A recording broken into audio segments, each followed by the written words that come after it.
Il est l'heure. C'est l'heure de se réveiller.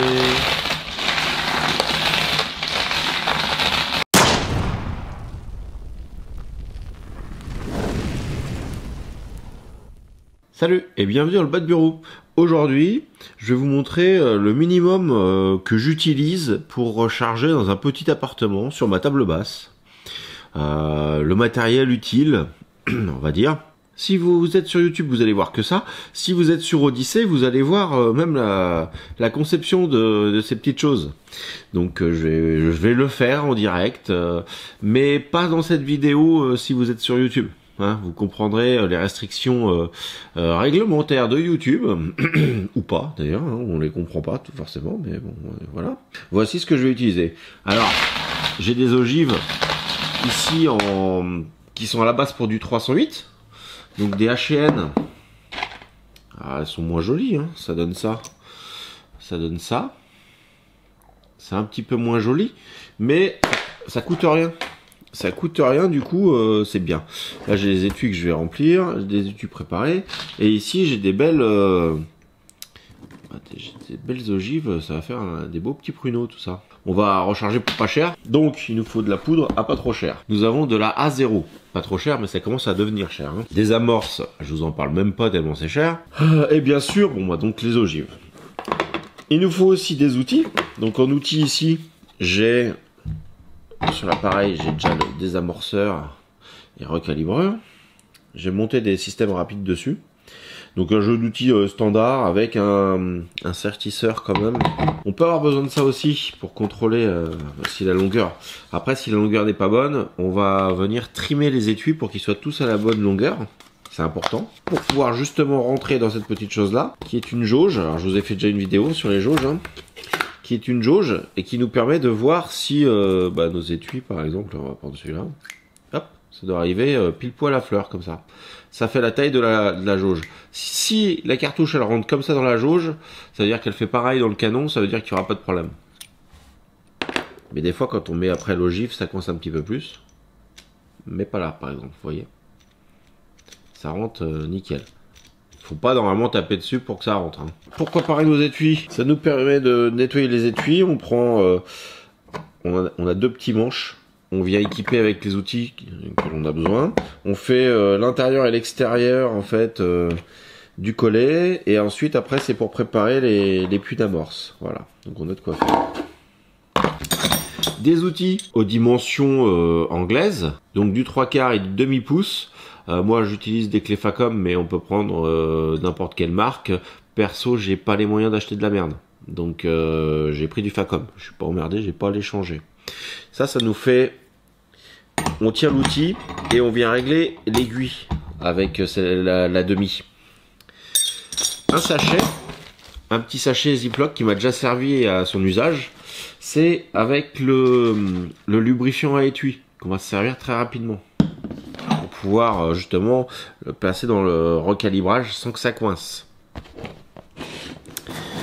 On a l'appareil que je vous ai déjà présenté pour mettre les amorces. Il y en a un autre, hein, il y a un lit aussi qui est vachement bien. Et une petite balance à pas trop cher. Voilà. Pour pouvoir bien doser la poudre. Tout ça sur ma petite presse. Alors on m'a dit oui, cette presse elle se casse, centaines ou milliers de cartouches en 223 et elle a cassé. Moi j'ai fait du 308, donc plus costaud encore à recalibrer. J'ai fait pas mal des milliers de cartouches dessus à force. Je m'en sers surtout à la base, c'était pour connaître la dureté du plomb. Puis au final je me suis rendu compte que c'était aussi pratique d'avoir une petite monostation pour pouvoir faire nos essais ou même des petites séries. Par exemple pour l'instant le 300 Blackout je l'ai rechargé qu'avec ça. Et j'en ai déjà tiré un paquet parce que j'ai pas encore mis tous mes outils sur le plateau pour la 650 et j'ai pas trouvé encore les bonnes formules pour tout. Donc je me sers que de celle-ci. Je vais vous mettre sur le côté pour voir un petit peu comment je l'ai installé. Donc j'ai simplement mis des serre-joints. Faut dire que ma table, je m'en fous un peu. Elle a plus de 20 ans. C'était ma première table de mon premier appartement. Enfin je veux dire... une table Ikea à 30 balles il y a un millénaire, elle a déjà pris des coups, elle a déjà pris de l'humidité, donc je m'en fous, elle me va bien, elle me sert bien. Serre-joint, tout con, de chez Leroy Merlin je crois. Pas serré non plus trop fort. J'ai utilisé donc un montage-démontage rapide de chez Lee. En fait, en gros, normalement, la plaque noire, j'en ai une aussi de fixée sur mon établi. Et je peux poser cette presse. Je peux poser la presse APP de chez Lee aussi. On pourrait monter d'autres presses, une presse, enfin, toutes sortes. Ce qui fait qu'avec un seul emplacement, tu peux mettre plusieurs presses. Et quand tu t'en sers pas, tu démontes et ça fait quelque chose d'assez plat. C'est ça que j'aime assez.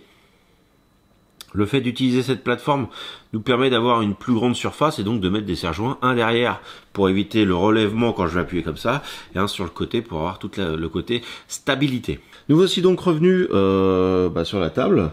Vous pouvez voir, j'ai fait une dizaine de cartouches, 10 pour être précis. C'est la moitié d'un paquet.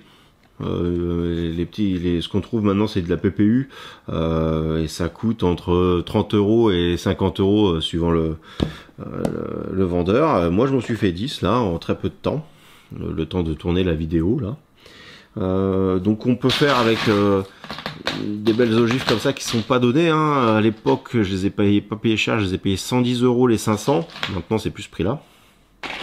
Et celle-ci on est sur 70 ou 80 € les 500. Encore moins cher. Niveau gueule, c'est pas la même chose non plus. Hein. Niveau fonction et trou dans du carton, ça va très bien. J'espère que cette petite vidéo aura donné des idées à des rechargeurs qui ont peut-être pas forcément la place, et toutes ces choses-là. Donc n'hésitez pas à liker la vidéo, à la partager. Le truc c'est que bon, sur YouTube, hein, vous n'avez pas tout vu. Donc je vous conseille aussi d'aller sur Odyssée pour voir la vidéo complète. Et vous pouvez aller voir sur mon site internet pour patch, t-shirt et autres petites choses. Voilà, salut à tous et à bientôt pour une nouvelle vidéo.